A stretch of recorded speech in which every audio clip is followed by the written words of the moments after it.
स्वागत करती हूँ आप सभी का अपने चैनल प्रभु कथा में और प्रार्थना करती हूँ अपने आराध्य से कि आप सभी पे वो अपनी कृपा दृष्टि सदैव बनाए रखें। तो आज मैं अपने चैनल प्रभु कथा में एक ऐसी कथा लेके आई हूँ जो प्रभु श्री राम से जुड़ी हुई है। आज मैं अपने कथा में आप सबके लिए लेके आई हूँ एक ऐसी कथा जिसमें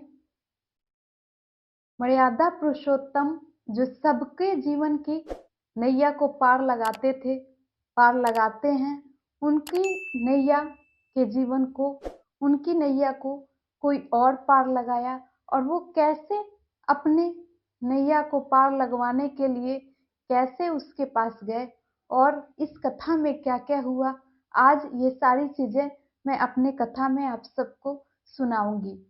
तो आज मैं अपने कथा में, मैं अपने चैनल प्रभु कथा में आप सबको प्रभु श्री राम के और केवट की कथा सुनाने वाली हूँ कि कैसे प्रभु श्री राम और केवट की कथा और कितना सुंदर उनका ये संबंध था और कैसे प्रभु श्री राम और केवट एक दूसरे से मिले और किस तरह एक दूसरे की से जुड़ी ये कथा किस तरह है, ये सारी चीजें मैं आज अपने कथा में आपको सुनाने वाली हूँ। तो भगवान श्री राम, मर्यादा पुरुषोत्तम श्री राम,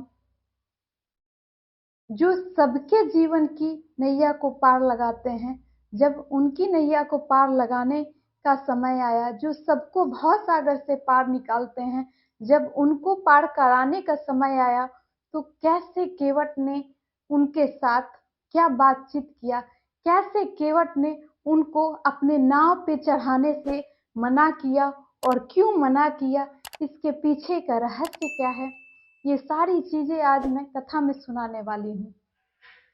तो जब प्रभु श्री राम को 14 वर्ष का वनवास हुआ था, उस समय प्रभु श्री राम को गंगा नदी पार करना था।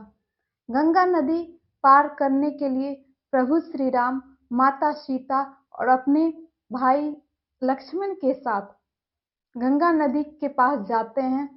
तो नदी के पास जाके प्रभु श्री राम सोचते हैं कि नदी, इतनी बड़ी नदी को कैसे पार किया जाए। उसी क्षण वो देखते हैं कि एक केवट जो है वहां पे रह रहा है। वो केवट को बुलाते हैं, केवट वहां पे आता है। तो प्रभु श्री राम कहते हैं कि हमें अपने नाव में उस पार करा दो, हम उस पार जाना चाहते हैं तुम्हारी नाव में।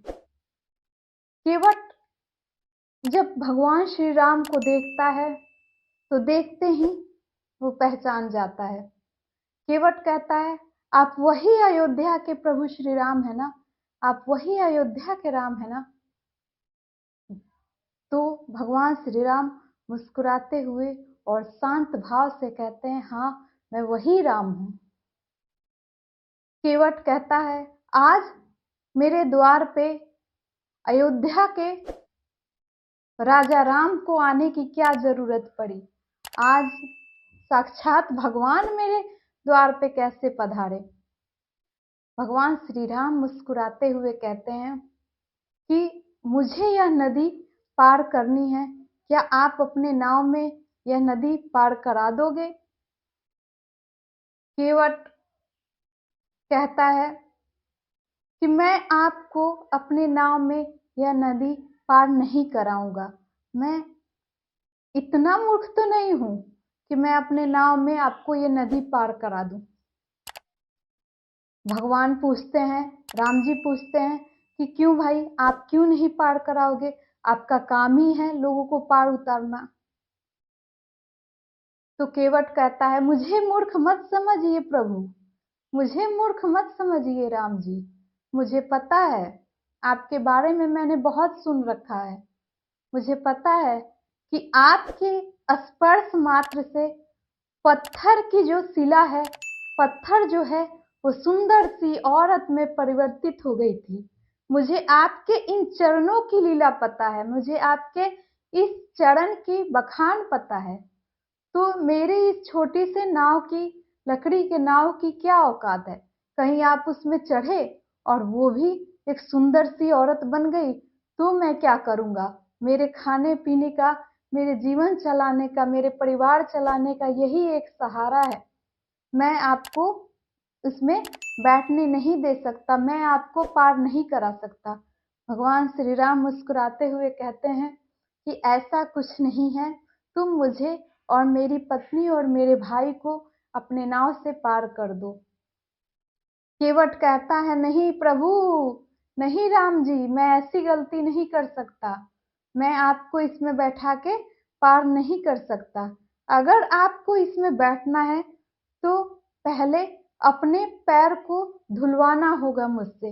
पहले मैं आपके चरण को धोऊंगा और धो के पहले मैं उसको पीऊंगा, फिर देखूंगा कि जब तक मुझे कुछ नहीं हो रहा है ना, तभी मैं आपको अपने नाव में बिठाऊंगा, क्योंकि आपके चरणों की बखान मैंने पहले से सुन रखी है।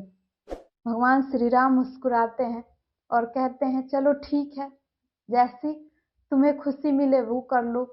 केवट अपनी पत्नी को बुलाता है और कहता है, जल्दी से बर्तन लेके आ, मैं राम जी का पैर धोने वाला हूँ, और गंगा जल लेके आना। जल्दी से उसकी पत्नी बर्तन और गंगा जल सहित लेके आती है।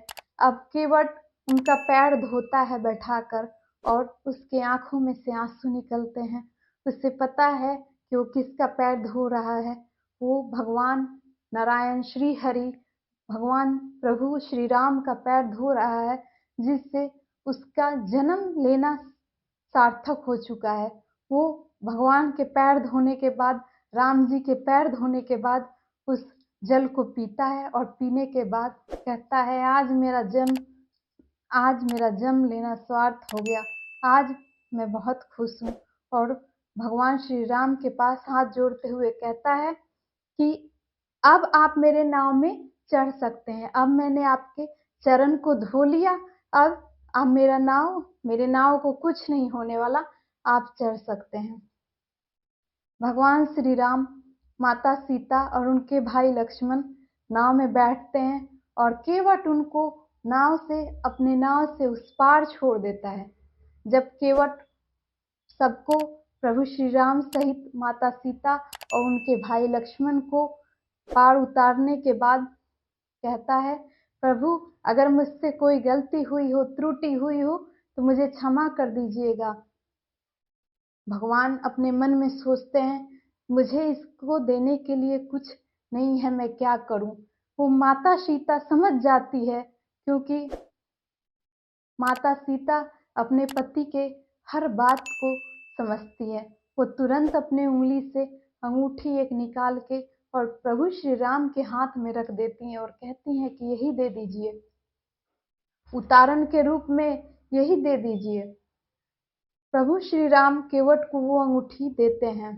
केवट हाथ जोड़ लेता है, कहता है कि नहीं प्रभु, मैं यह नहीं ले सकता, मैं यह नहीं ले सकता, यह आप रखिए, और मुझे बस इतना वचन दे दीजिए कि जिस तरह मैंने आपको पार उतारा है, उसी तरह जब मैं आपके द्वार आऊं तो आप भी मुझे पार उतारोगे, ऐसा वचन दीजिए। क्योंकि हम दोनों का काम ही है, एक ही काम है, हम दोनों पार लगाते हैं।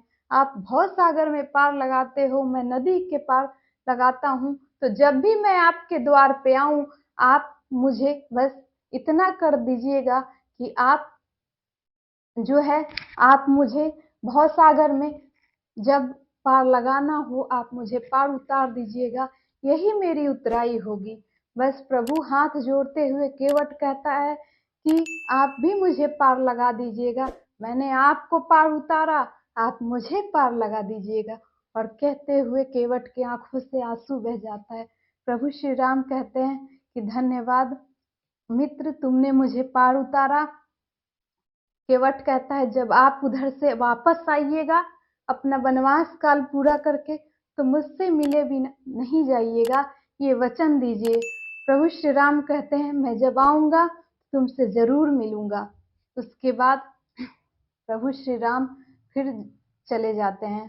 तो आज मैंने आपको केवट और प्रभु श्री राम की कथा सुनाई। यह कथा बहुत ही सुंदर है। यह कथा एक अद्भुत कथा है और हमें एक संदेश देता है कि कैसे प्रभु श्री राम एक आम इंसान की तरह हम सबको मर्यादा में रहते हुए, कैसे अनुशासन में रहते हुए बहुत सारी चीज़ों की उन्होंने शिक्षा दी थी, हमें रास्ता दिखाया था। कैसे मर्यादा पुरुषोत्तम में ने मर्यादा में रह के सब कुछ किया था। तो प्रभु श्री राम और केवट की यह कथा अत्यंत सुंदर है। आप इस कथा को सुनिए, आपको बहुत अच्छा लगेगा। मैं और भी बहुत सारी कथाएं आप सबके लिए लेके आने वाली हूँ।